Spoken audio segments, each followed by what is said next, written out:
Hello, my dear students. In this session, we'll be taking up questions of NAP that appeared on 22nd of December in the slot 1. चलिए start करते हैं. First question लेते हैं. So first two questions are of DIE. There is a graph given, and the graph is showing exports from 3 companies over the years in rupees crores. On the y-axis, there is amount in rupees crores, and x-axis में there are years. And then there are 3 companies, X, Y, and Z.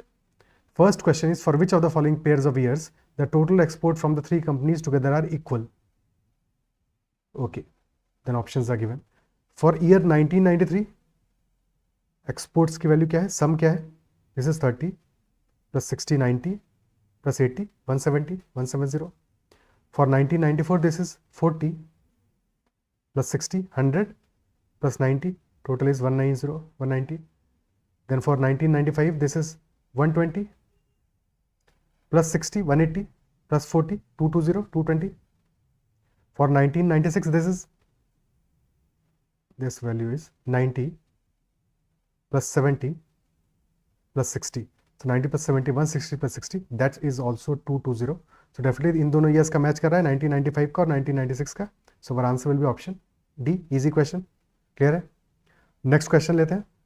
Next is saying average annual exports during the given period for company Y is approximately what percentage of average annual exports for company Z.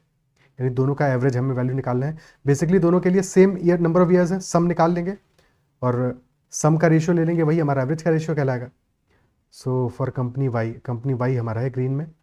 So this is 80 plus 40, 120, 120 plus 60, 180, then again 60, 180 plus 60, 240 plus 80, 320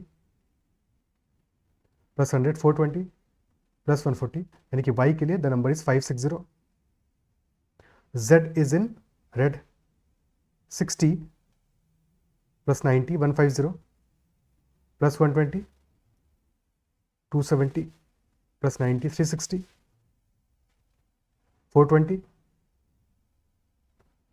500 plus 100, 600. So Z के लिए the value is 600. You have to find out ratio of 560 by 60.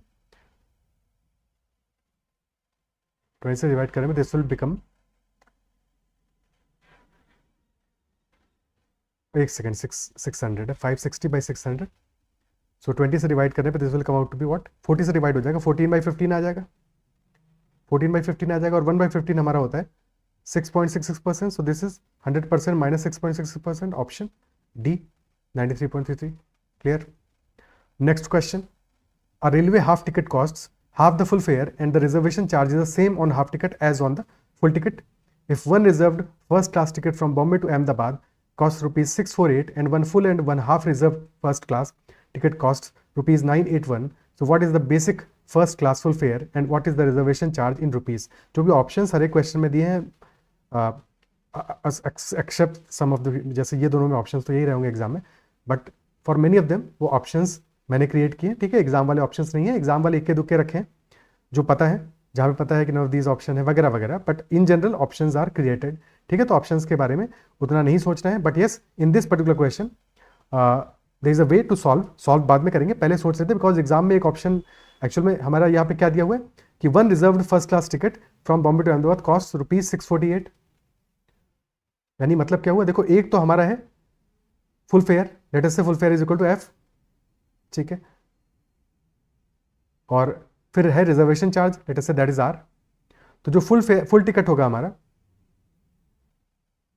जो full ticket होगा उसका cost होगा full fair plus reservation charge, और जो half ticket होगा for that cost will be full fair का हाफ प्लस रिजर्वेशन चार्ज उतना ही same रहेगा. सो ये दोनों का कॉस्ट हो गया हमारा. क्वेश्चन हमसे कह रहा है कि एक one reserved first class ticket cost rupees 648, यानी एफ प्लस आर की वैल्यू हमें गिवन है, that is equal to 648. And interestingly exam में जो ऑप्शंस गिवन थे उनमें सिर्फ और सिर्फ एक ऐसा ऑप्शन था जिसमें हमारा जो सम है वो 648 आ रहा था, दैट वाज 630 एंड 18. सो अगर ऐसा चॉइस मिले तो डेफिनेटली फिर सीधे सीधे में वो आंसर मार्क कर देना है. दो आई डू नॉट नो कि नॉन ऑफ दीज ऑप्शन था कि नहीं था. अगर नॉन ऑफ दीज था तो फिर हमें वेरीफाई भी करना पड़ेगा कि ये ऑप्शन करेक्ट है कि नहीं है. इजंट इट सो? ठीक है, बहरहाल इसको सॉल्व ऐसे करेंगे. एफ प्लस आर पहला इक्वेशन हमारा बन गया 648. सेकंड इक्वेशन क्या होगा, सेकंड में हमारा 1 फुल टिकट है 1 हाफ टिकट है, तो फुल टिकट के लिए प्राइस हो जाएगा F प्लस आर और हाफ टिकट के लिए हो जाएगा 0.5 F plus R and that is equal to 981. This will be 1.5 F plus 2R is equal to 981. while we know कि F प्लस आर है 648, यानी कि 2F प्लस 2R हो जाएगा 1296.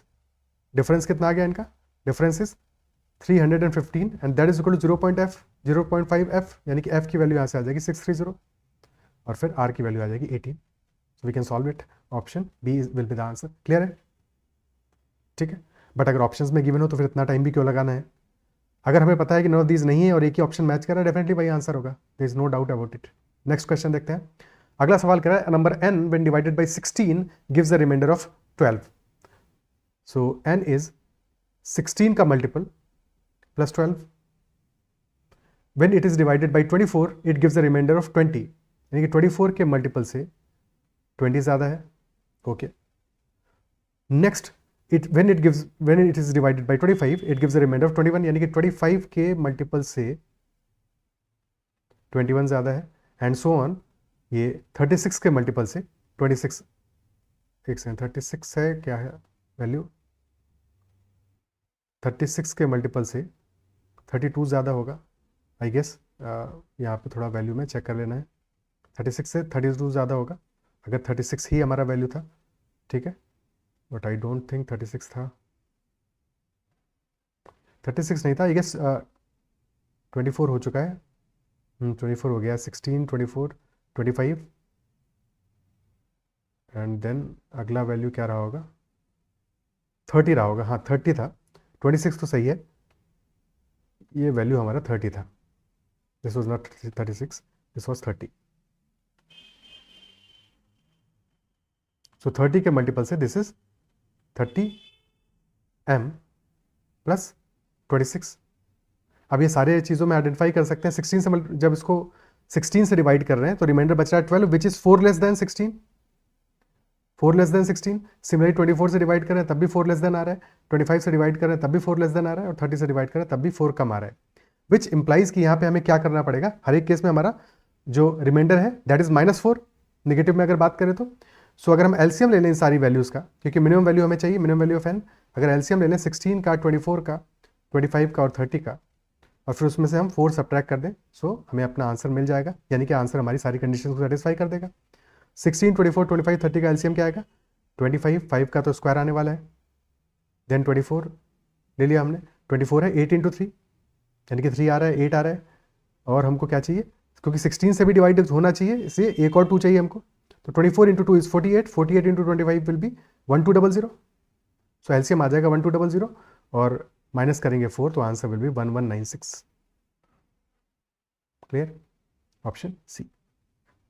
ठीक है, कोई दिक्कत. Next question. Rachit calculates his profit percentage on the selling price while Sanchit calculates his profit percentage on the cost price. They find that the difference of their profits is rupees 1000.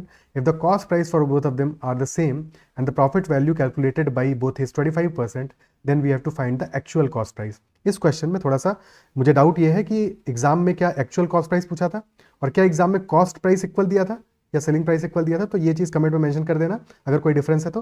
बहरहाल method same ही रहेगा दोनों cases में. Method को समझ लेते हैं, method is important. तो रचित के केस में क्या गिवन है, एक केस में हमारा ऐसा है कि 25% value is calculated on the cost price और एक केस में value is calculated on the selling price. 25% होता कितना है, दैट इज 1/4. 1/4. और अगर 1/4 का कैलकुलेशन हमारा सीपी में है, कॉस्ट प्राइस में है, cost price profit then selling price. अगर सीपी में है कैलकुलेशन तो अगर कॉस्ट प्राइस हमारा 4 है, profit will be equal to 1 and hence selling price will be 4 + 1 which is equal to 5. Is it clear.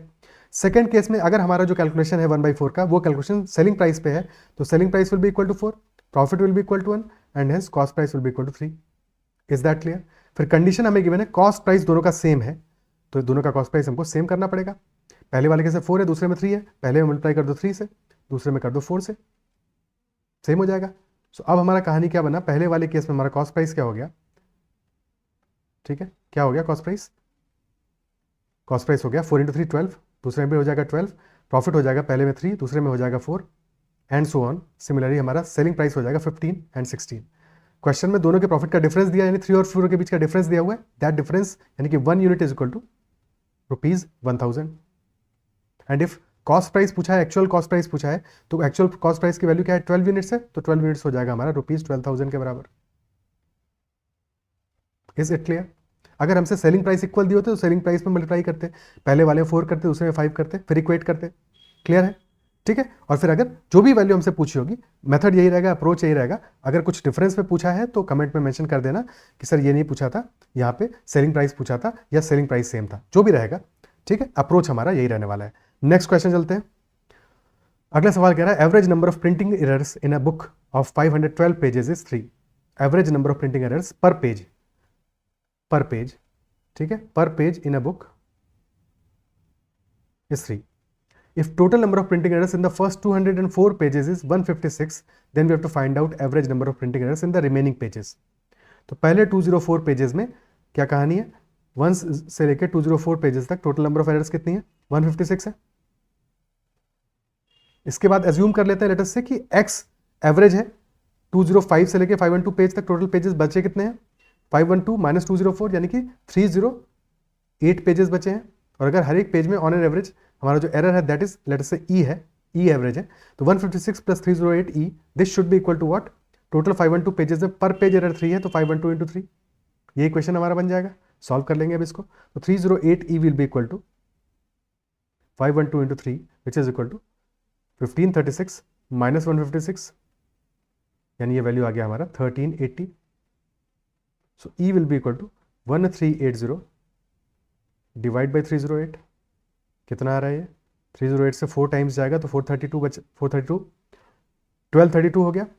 ठीक है, 1232 हो गया, बचेगा हमारा फिर 148 बचेगा, जो कि अप्रॉक्सीमेटली 0.5 से थोड़ा सा कम होगा, 4.5 से थोड़ा सा छोटी वैल्यू आएगी।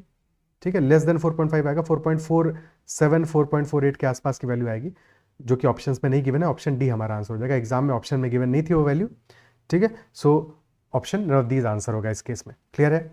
ठीक है, नेक्स्ट क्वेश्चन कह रहा है हमारा income of A B and C are in the ratio 4:6:5 and their expenditures are in the ratio 4:6:7 respectively. If it is given that saving of A is half of his income, then we have to find out the ratio of savings of C, B and A respectively. Exam में last में क्या किया है, order change कर दिया है, तो ये चीज़ एग्जाम में ध्यान रखनी है।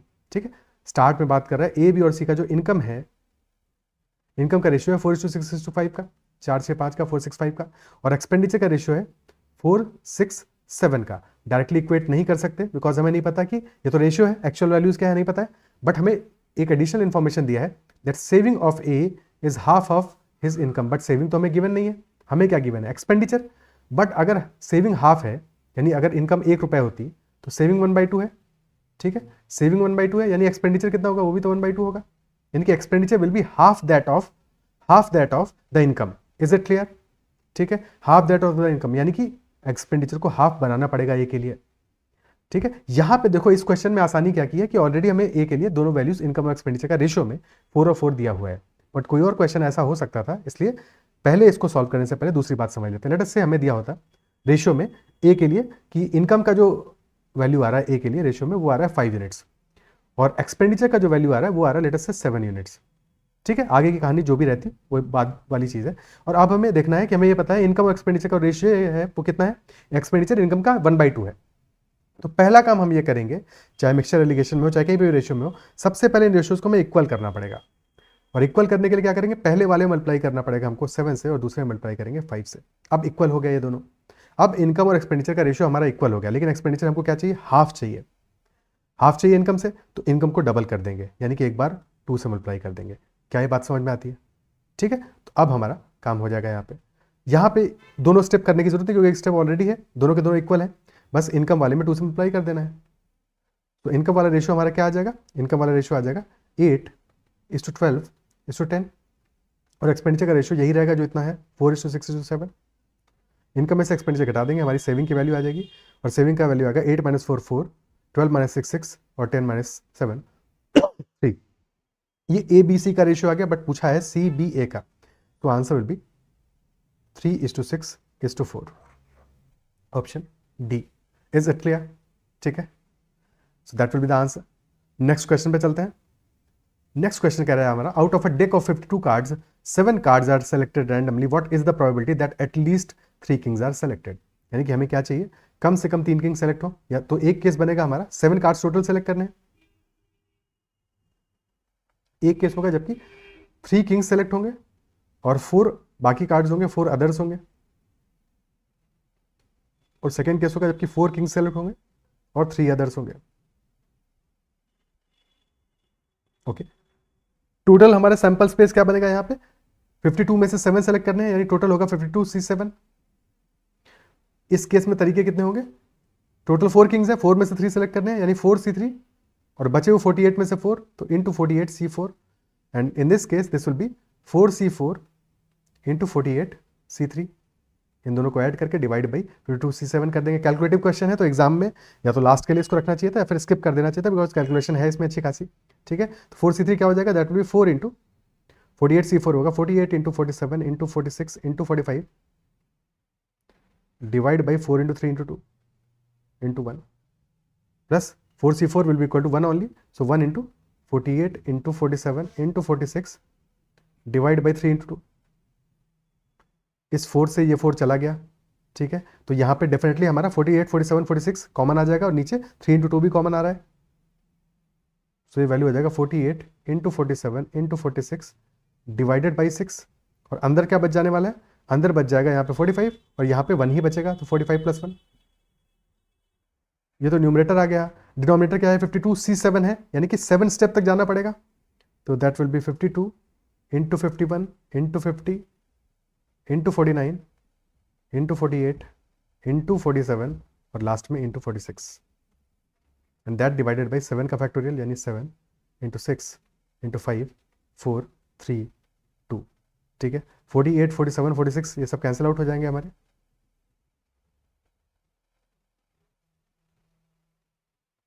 ठीक है, इस 6 से ये 6 कैंसिल आउट हो जाएगा, डिनोमिनेटर के 6 से डिनोमिनेटर के 6 कैंसिल आउट हो जाएगा। ठीक है, और फिर इसके बाद में अब 7 से काटेंगे तो ऊपर 7 बचेगा, और इसके बाद में 5 इंटू 2 से काटेंगे, यहाँ पे 5 बचेगा, 4 इंटू 3 इज 12, 3 से काटा यहाँ 17 बचेगा, 4 से यहाँ 13 बचेगा। ठीक है, अब सारी वैल्यूज हमारी सिंप्लीफाई हो गई, बचा क्या 41 प्लस 45 प्लस 1 46। ठीक है, 46 एंड दैट डिवाइडेड बाई, नीचे से तो कुछ कैंसिल आउट नहीं हो रहा, तो हमें पता है कि आंसर हमारा ऑप्शन सी आ गया, ऑप्शन सी आ गया। ठीक है, अदरवाइज नीचे आ रहा है कुछ चीज़ें, एक सेकंड, कुछ कैलकुलेशन में कहीं पे गड़बड़ हुआ है।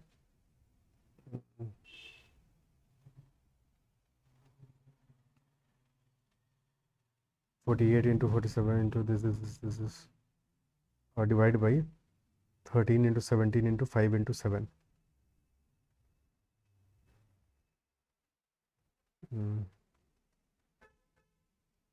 आई डोंट नो, शायद ऑप्शंस गड़बड़ हो। ठीक है, चेक कर लेना, ऑप्शन शायद गड़बड़ होंगे, बिकॉज कैलकुलेशन तो हमने ठीक ही किया है 52C7 में।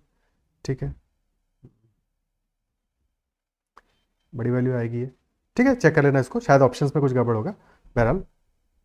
ठीक है, that is how we solve this question. आगे बढ़ते हैं अगले क्वेश्चन पे। Next question is saying find the number in the place of question mark in the given series. और नंबर्स हमारे क्या है, सीरीज में देखो कितने सारे नंबर दिए हैं, 1 2 3 4 5 6 7, और जब भी सीरीज में अच्छे खासे नंबर दिए हो, as we practised in the series questions, तो जाहिर सी बात है कि बहुत पॉसिबिलिटी है कि सीरीज में कुछ तामझाम ज़्यादा हो रहा होगा, सिंपल सीरीज नहीं होगी, अल्टरनेट हो सकती है, मिक्सड हो सकती है। ठीक है, बिकॉज इतने सारे नंबर्स देने का भी मतलब है कि क्वेश्चन आपको चाह रहा है कि आप सॉल्व करो, क्योंकि 4-5 नंबर देगा और अल्टरनेट हुआ या मिक्सड हुआ तो कैसे सॉल्व करोगे, तो डेफिनेटली हमें उनके लिए चेक करना पड़ेगा। और स्ट्रेट ये लग भी नहीं रही कोई series, plus minus alternate plus minus type का आ रहा है कहानी, तो देखते हैं क्या स्टोरी बन रहा है इसमें। 1 से अगला है -4, यानी कि -5 हो रहा है, 5 सब्ट्रैक्ट हो रहा है, -4 से -13 गया तो -9 हो रहा है, फिर -13 से -26 गया यानी -13 हो रहा है, यानी कि हर बार क्या है 4 एक्स्ट्रा बढ़ रहा है, इजंट इट सो। अब यहाँ पे अल्टरनेट बात करें, 5 से 12 पे गए 7 बढ़ रहा है, 12 से यहाँ गए हमें नहीं पता कितना बढ़ रहा है, फिर यहाँ से आगे गए नहीं पता, बट टोटल कितना पता है, टोटल 26 का एडिशन हो रहा है। तो अगर सेम लॉजिक अप्लाई करें कि नीचे हमारा -4 हो रहा था, तो यहाँ पे अगर +4 +4 हो रहा है, यानी कि +7 के बाद में अगला +11 आए, फिर नेक्स्ट प्लस 15 है, डेफिनेटली मैच कर रहा है, टोटल प्लस 26 आ रहा है, तो डेफिनेटली यही हमारा सीरीज होगी, ठीक है, यही सीरीज होगी, क्लियर है। तो यानी कि यहाँ पे नंबर क्या आ जाएगा 12 plus 11 which will be equal to 23, so our answer will be 23, option B, clear, okay, that will be our answer. क्योंकि और तो कोई मल्टीप्लिकेशन वगैरह कुछ भी और इसमें हो ही नहीं सकता, सारे नंबर्स पास पास हैं बिल्कुल। Next question, how many numbers greater than 10 lakhs can be formed using digits 1 3 0 3 4 3 4, 7 digit number हमें फॉर्म करने हैं और नंबर्स गिवन है, डिजिट्स गिवन है 1 3 0 3 4 3 4। जब भी हमें डिजिट्स गिवन है इस तरह से जैसे गिवन है, यानी कि एक डिजिट 3 मल्टीपल टाइम्स आ रहा है, 4 मल्टीपल टाइम्स आ रहा है, तो कभी भी दिमाग में ये ख्याल नहीं लाना है कि यहाँ पर रिपीटेशन होगा कि नहीं होगा, बिकॉज ऑब्वियसली हमें डिजिट्स ही दी हुई हैं रिपीट करके, तो इसका मतलब क्या हुआ कि इसके अलावा कुछ भी रेपिटेशन नहीं होगा, जो दिया है हमें इन्हीं को यूज़ करना है, ठीक है, यानी कि each has to be digits, each digit has to be used exactly once, क्योंकि 7 डिजिट नंबर ही बनाने हैं हमको, ठीक है, अदरवाइज भी इनको ही यूज़ करना होता है हमारा, ठीक है, तो रेपिटेशन का और कोई पॉसिबिलिटी नहीं बनती है ऐसे किसी भी केस में, तो ये दिमाग में डाउट नहीं रहना चाहिए, ओके। 7 डिजिट नंबर बनाने हैं, अब पंगा यहाँ पे क्या आएगा कि 7 डिजिट नंबर बनाओगे तो स्टार्ट में 0 नहीं आना चाहिए, स्टार्टिंग में 0 नहीं आना चाहिए, इज़न्ट इट सो, ठीक है। तो क्या कर सकते हैं, ये कर सकते हैं कि पहले हम सारे नंबर्स बना के देख लें और फिर उसमें से वो केसेस हम घटा दें जबकि स्टार्ट में 0 आएगा, फिर उसमें से हम वो केसेस सब्ट्रैक्ट कर दें जबकि स्टार्ट में 0 आने वाला है। टोटल केसेस कितने बनेंगे, 7 नंबर्स हैं, 7 फैक्टोरियल, जिसमें से कि हमारे 3 कितने हैं, 3 3s हैं और 2 4s हैं, तो 3 फैक्टोरियल से डिवाइड करेंगे फॉर 3 और 2 फैक्टोरियल से डिवाइड करेंगे फॉर 4, ये तो हमारे टोटल नंबर हो गए, माइनस करेंगे इसमें से जो स्टार्ट करेंगे 0 से, और जो भी 0 से स्टार्ट नहीं होगा वो सारे के सारे नंबर्स हमारे 10 लाख से बड़े ही आने वाले हैं, तो उसमें कोई और टेंशन लेने की जरूरत नहीं है।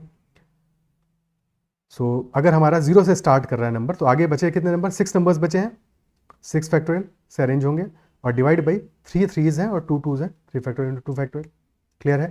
यानी कि यहाँ पे हम 6 factorial upon 3 factorial which is 6 into 2 common ले लेंगे, तो अंदर बच जाएगा 7 माइनस 1, ठीक है। So this will B 6 into 6, तो इस 6 से ये 6 कैंसिल आउट हो गया, 6 factorial by 2 is nothing but 360, so हमारा आंसर आ जाएगा 360 such numbers will be there, is it clear, ठीक है, ओके। नेक्स्ट क्वेश्चन पे चलते हैं। 17 biology books and 15 math books are to be put together in such a manner that no two math books are together. No two math books are together. In how many ways can this be done? कोई भी 2 math की books को साथ में नहीं रखना है, तो क्या कर सकते हैं, पहले हम 17 बायोलॉजी की बुक्स को रख दें, ठीक है, पहले हमने 17 बायोलॉजी की बुक्स को रख दिया, एक ही तरीका है उनको रखने का, अब उनको रख दिया हमने, अब मैथ की बुक्स को बीच में ही डालना है, समहाउ 2 बायोलॉजी के बुक्स में एक बुक आनी चाहिए। टोटल स्पेसेस कितनी हुई हमारी, टोटल 17 बायोलॉजी बुक्स हैं, बायो बुक्स हैं, तो 16 स्पेसेस तो हमारी इनके बीच में आएंगी, दो बुक्स के बीच में, और प्लस 2 एंड पॉइंट्स, तो टोटल 18 में से 15 जगह हम सेलेक्ट करेंगे 18C15 मैथ की बुक रखने के लिए, that will be our answer. पर 18C15 हमारा बराबर होता है 18C3 के, तो that will be equal to 18 into 17 into 16 divide by 3 into 2,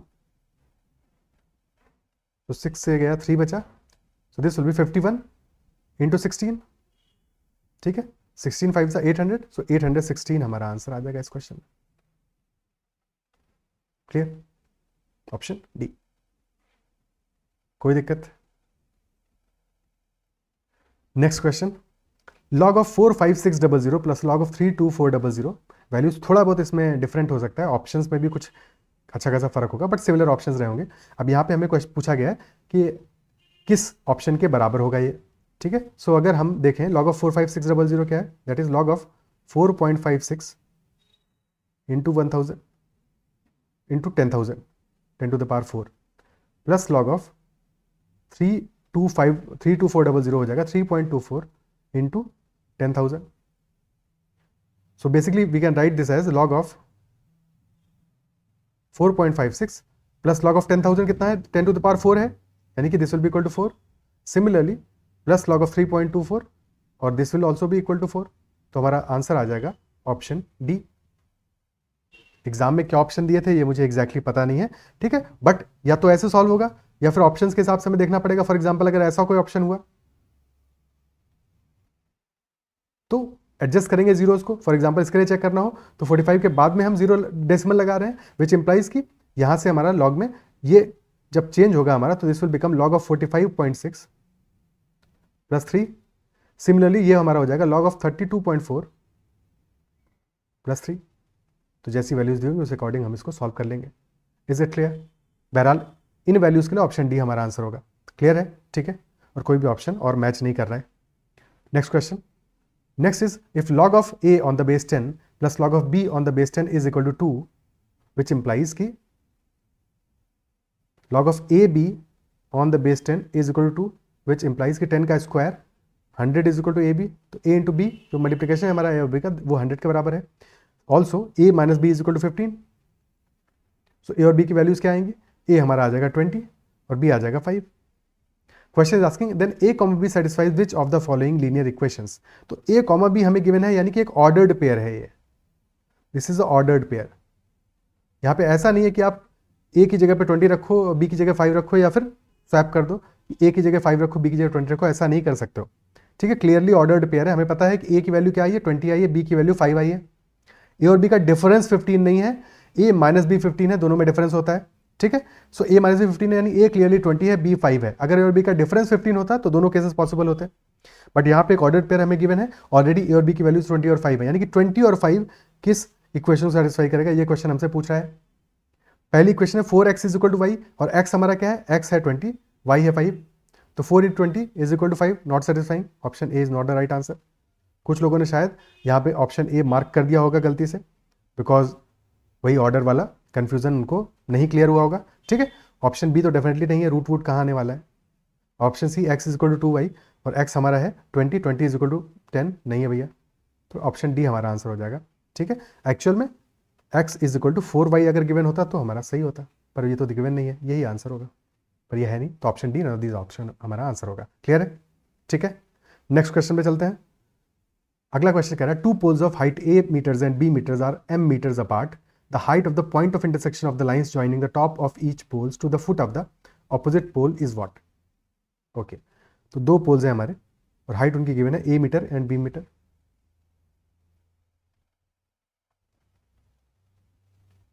distance between them is m। पहले के टॉप को दूसरे के फुट से मिलाएंगे, सिमिलरली इसके फुट को इसके टॉप से मिलाया, और अभी जो बीच में हमारा इंटरसेक्शन आया, यहाँ पे एक पोल है, लेट अस से उस पोल का हाइट h है, और क्वेश्चन हमसे h की वैल्यू ही पूछ रहा है।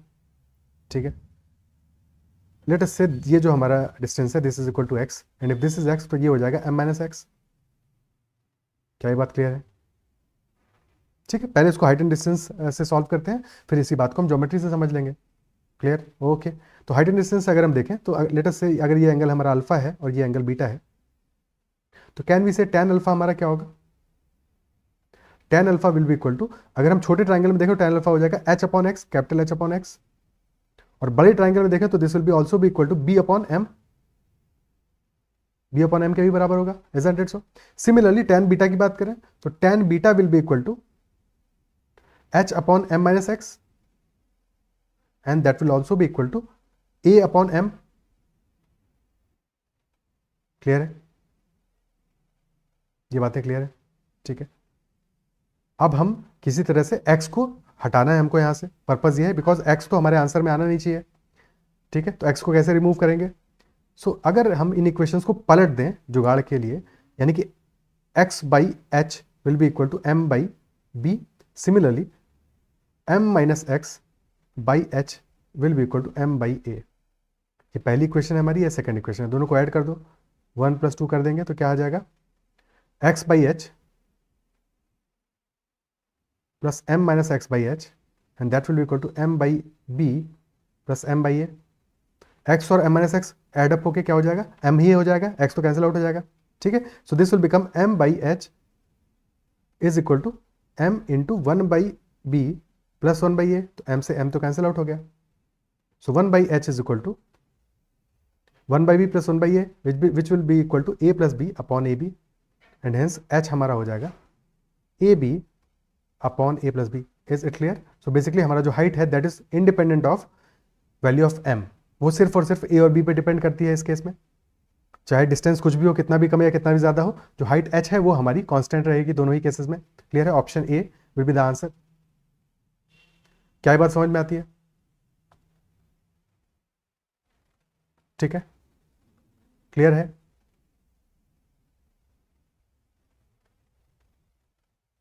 ओके, अब देखो, अब यही चीज़ अगर हम ज्योमेट्री से देखते हैं, अगर ज्योमेट्री से ऑब्जर्व करें तो ये दोनों, अगर हम इस ट्राइंगल में देखें, पहले इस ट्राइंगल में, so in this triangle these two lines are parallel, ये दोनों लाइंस पैरेलल हैं और ये एंगल हमारा कॉमन है, तो ये दोनों ट्राइंगल सिमिलर ट्राइंगल हो जाएंगे। छोटू वाला ट्राइंगल और बड़कू वाला ट्राइंगल दोनों हमारे कॉमन, दोनों सिमिलर ट्राइंगल हो जाएंगे। और सिमिलर ट्राइंगल में हम साइड्स का रेशियो ले सकते हैं, यानी कि h,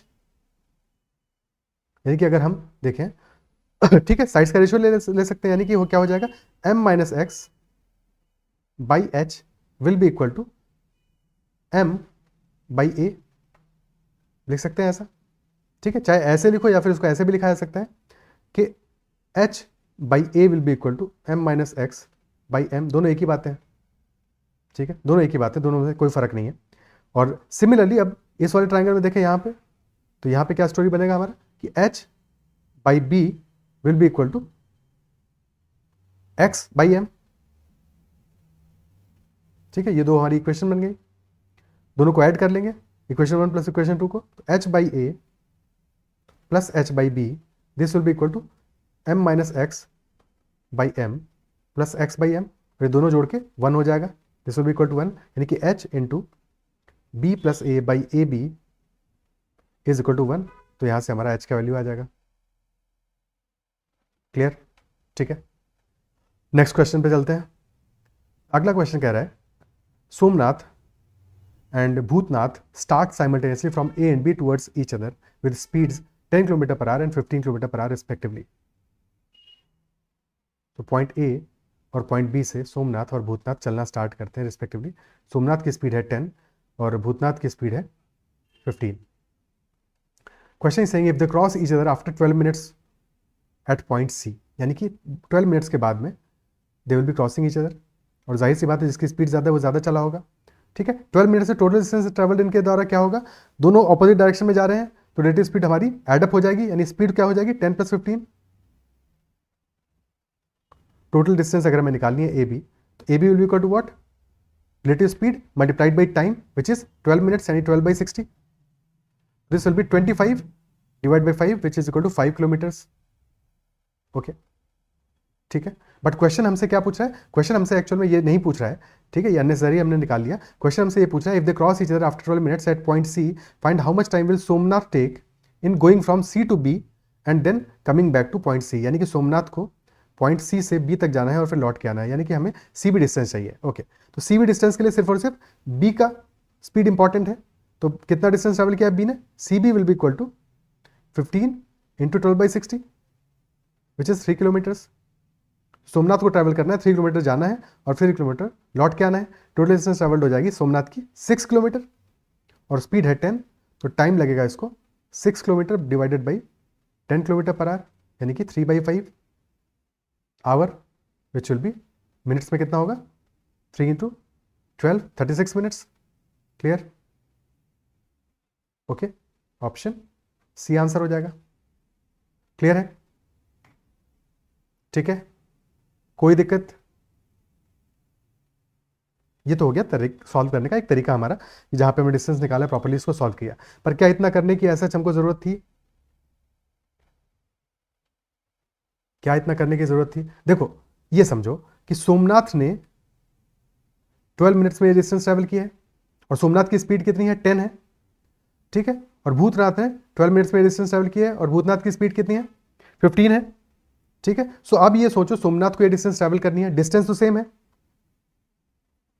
डिस्टेंस सेम है का मतलब ये हुआ हम सीबी की बात कर रहे हैं।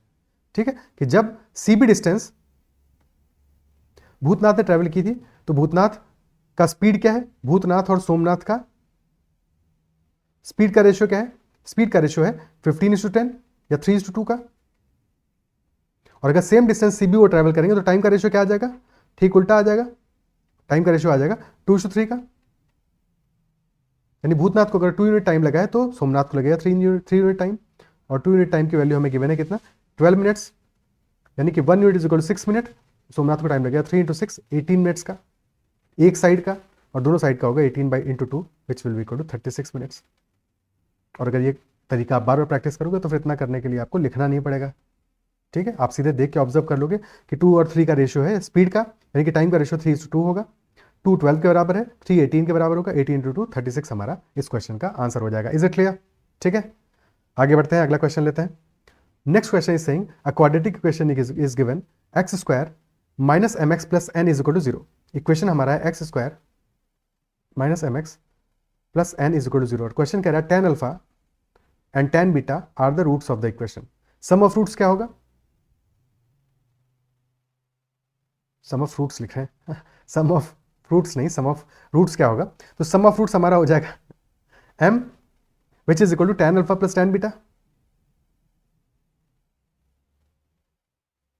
और प्रोडक्ट ऑफ रूट्स हो जाएगा n हमारा which is tan alpha into tan beta. कोई फॉर्मूला याद आ रहा है जहाँ पे दोनों यूज होते हैं? भाई कोई वजह होगी कि इनको दिया हुआ है कि नहीं? याद ही आ रहा होगा। tan of alpha plus beta नहीं याद है तो याद दिला देते हैं। tan of alpha plus beta is equal to tan alpha plus tan beta upon 1 minus tan alpha tan beta. So basically ये वैल्यू कितना आ जाएगा? This will be equal to m upon 1 minus n।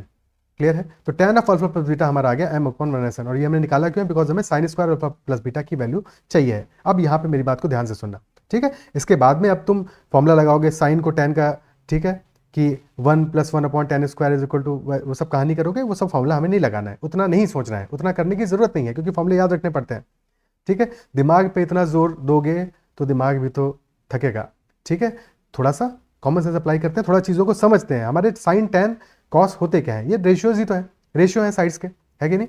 तो अगर हमें tan of alpha plus beta दिया हुआ है that is m upon 1 minus n। ठीक है, तो अगर हम एक ट्रायंगल मान लें जिसका कि एंगल एक है अल्फा प्लस बीटा, अगर एक एंगल हमारा ट्रायंगल का है अल्फा प्लस बीटा और उसका tan अल्फा प्लस बीटा हमारा आ रहा है m अपॉन 1 माइनस n, तो कब आएगा? जब ये साइड m हो और ये 1 माइनस n हो। क्लियर है? और अगर ऐसा है कि हमारा परपेंडिकुलर m है, बेस 1 माइनस n है, तो हाइपोटेन्यूज क्या होगा? Square root of m square plus 1 minus n का होल स्क्वायर। क्लियर है? ठीक है, क्वेश्चन हमसे क्या पूछ रहा है? Sine square alpha plus beta, तो क्या हो जाएगा? Sine of alpha plus beta क्या आएगा यहाँ पे? Sine of alpha plus beta होगा m upon square root of m square plus 1 minus n का होल स्क्वायर, और इसी का स्क्वायर कर देंगे। So this will be equal to m square upon m square plus 1 minus n square. खत्म हो गया सवाल हमारा, यही हमारा आंसर होगा। क्लियर है? ठीक है, तो अननेसेसरी फॉर्मूले याद रखने की जरूरत नहीं, आप सीधे ट्रायंगल बनाओ। जैसे ही आपका tan साइन कॉस आ रहा है तो फट से एक ट्रायंगल बना लो, और प्रैक्टिस करोगे थोड़े टाइम में तो ये काम तो सेकंड्स में होने लगेगा, उसके बाद मजा आएगा आपको सॉल्व करने में। अननेसेसरीली फालतू की कैलकुलेशन क्यों करोगे? ठीक है, कुछ भी निकाल लो इससे, साइन के कॉस कॉट कॉसिक सेक सब निकालो इससे। ठीक है, ओके, क्लियर है? नेक्स्ट क्वेश्चन करते हैं। A tree grows annually by 1/6 of its height, यानी कि अगर हमारा ट्री 6 सेंटीमीटर का होता तो 7 सेंटीमीटर हो जाएगा एक साल के बाद में। एक साल में इतना ग्रो करता है। What will be the height after 3 years if it stands today 216 centimetre high? तो इन जनरल बात करें तो क्या आंसर होगा? 216 तो ऑलरेडी है, एक साल बाद हो जाएगा 7/6, फिर उसके एक साल बाद अगेन 7/6, फिर उसके एक साल बाद अगेन 7/6, यानी कि 7/6 का whole cube which is nothing but 2146 into 343 divide by 216, cancel out हो गया, बचेगा 343 सेंटीमीटर। ये तो बिल्कुल ही आसान सवाल है, सिटर है, एब्सोल्युटली, इजंट इट सो? अगला question. Next is there are two equations given x plus ky is equal to 1 and kx plus y is equal to k square. We have to find the value of k such that the equation have no solutions and infinitely many solutions. ठीक है, किसी भी equation के no solution कब होगा? जबकि inconsistent हो दो इक्वेशंस हमारी, एक इक्वेशन कोई बात कर रही हो, दूसरी इसके ऑपोजिट बात कर रही हो। ठीक है, फॉर एग्जांपल कि अगर हमारा पहली इक्वेशन कह रही हो कि x plus y is equal to 2 और दूसरी क्या x plus y is equal to 5, does not make sense. ठीक है ना, सेम ही होना चाहिए था, तो ऐसा होगा तो नो सॉल्यूशन होगा।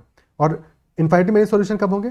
जबकि दोनों इक्वेशन एक ही बात करी हो, पहली क्या है x plus y is equal to 2, दूसरी भी क्या है x plus y is equal to 2, तो मल्टीपल इनफाइनिटली मेनी वैल्यूज होंगी। तुम x को 1 भी रख सकते हो, 1 1 हो गया, या 0 2 हो गया, 2 0 हो गया, 3 -1, तो infinitely many solutions will be possible. पहला केस कह रहा है नो सॉल्यूशन का, 1 और -1 डाल के देखना, वही ऑप्शन है, तो अगर हम इक्वेशन में 1 डाल दें k की जगह पे, तो k इक्वल टू 1 पे क्या इक्वेशन बनेंगे हमारी?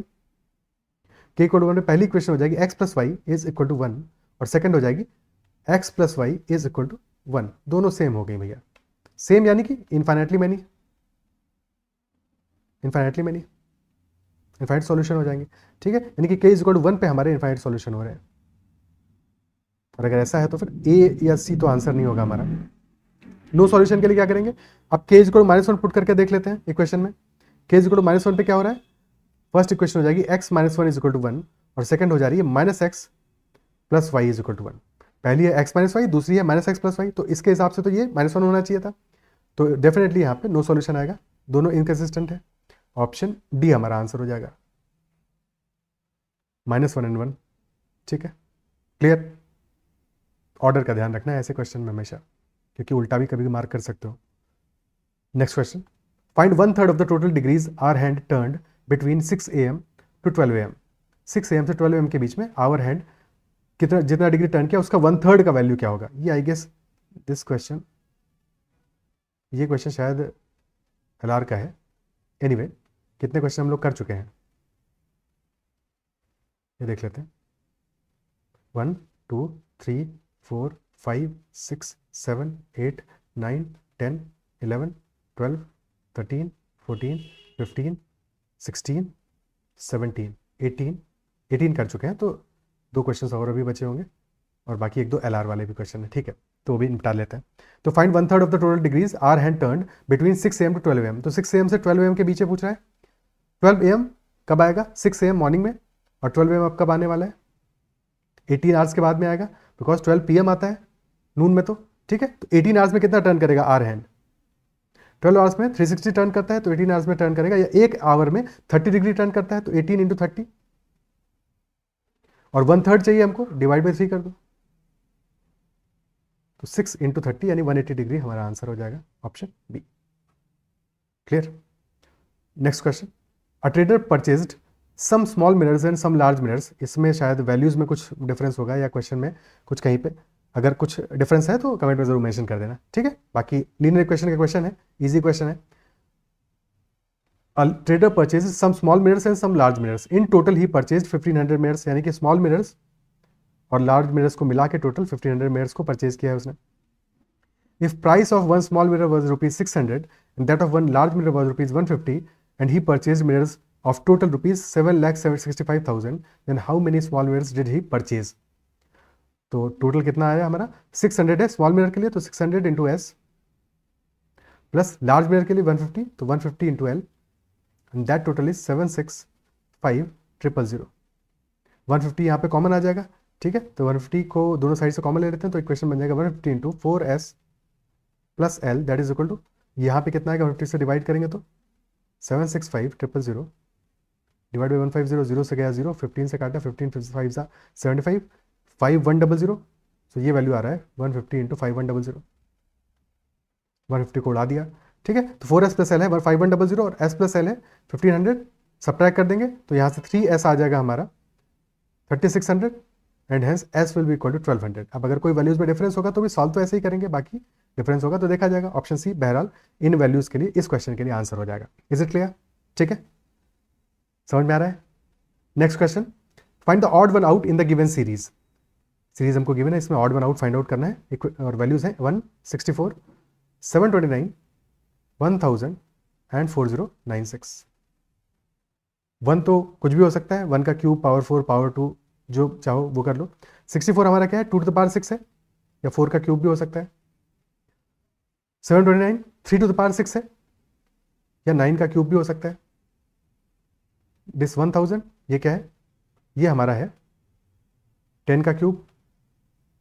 बट ऑर्डर क्या बनेगा? अगर 4 का क्यूब है, फिर 9 का क्यूब है, 10 का क्यूब है, does not make sense, does not make sense as such. ठीक है ना, तो डेफिनेटली ये 2 का पावर 6 है, ये 3 का पावर 6 है, कॉन्सेक्यूटिव नंबर्स है, और ये पहला वाला हमारा क्या है? दैट इज 1 का पावर 6, और ये नंबर क्या है? 4096। This is 2 to the power 12 which will be equal to 4 to the power 6। तो ये 1 to the power 6, 2 to the power 6, 3 to the power 6 और 4 to the power 6 हैं वैल्यूज। 10 क्यूब हमारा ऑड वन आउट है, क्योंकि इसको किसी भी तरह से पावर 6 नहीं कर सकते किसी इंटीजर का। ठीक है, ऑप्शन सी हमारा इस क्वेश्चन का आंसर हो जाएगा। Clear? Okay, last question, Last question is 3 ladies and 5 gents are to be seated in such a way that 3 ladies will always be seated together. In how many ways this can be done? Okay, so 5 gents हैं, वो तो कैसे भी बैठाए जा सकते हैं, but 3 ladies should be together. तो अगर जो साथ में रहना है जिनको, उनको एक ग्रुप बना लो, एक साथ कर लो. टोटल कितने लोगों को अरेंज करना है? 5 gents plus 1 group of ladies, यानी कि 6 को अरेंज करना है. 6 फैक्टोरियल तरीके से अरेंज हो जाएंगे और लेडीज आपस में भी अरेंज होंगी, तो 3 फैक्टोरियल से वो आपस में अरेंज हो जाएंगी. आंसर हो जाएगा 6 फैक्टोरियल इंटू 3 फैक्टोरियल. 6 फैक्टोरियल यानी 720, 3 फैक्टोरियल यानी 6, so answer will be 4320. Clear? Okay. So I guess that's all for the session. और special thanks to Joydeep and Sumant for providing some of the questions, और अपना memory का फ़ायदा दिया उन्होंने कि जो भी क्वेश्चन उनको जैसे भी आते कुछ क्वेश्चन उन्होंने बताया, तो special thanks to them. That's all for this session. अगर सेशन पसंद आया है, क्वेश्चंस के आंसर समझ में आए हैं, सॉल्यूशन में कहीं पे कोई डाउट नहीं रह गया है, तो सेशन को लाइक ज़रूर करना है. अगर कहीं पे डाउट है तो कमेंट में मेंशन करना है. I will try to solve that as well. और जैट पे भी सीरीज में क्वेश्चंस का ला रहा हूँ. ठीक है, जैट पे हम डिसीजन मेकिंग पे कर रहे हैं, DI के भी कुछ क्वेश्चन कर रहे हैं, और क्वांट पे भी कल से स्टार्ट कर देंगे. इवन आज भी रात में ट्राई करूंगा कि PNC का कुछ बेसिक क्वेश्चंस का एक सेट हम लोग प्रैक्टिस करें. That is all for this session. अगर सेशन पसंद आए उसको लाइक करना है, चैनल को सब्सक्राइब नहीं किया तो जरूर कर लीजिएगा, और कहीं भी कोई डाउट रह जाता है किसी क्वेश्चन में तो कमेंट में मेंशन कर सकते हैं. Bye bye, take care.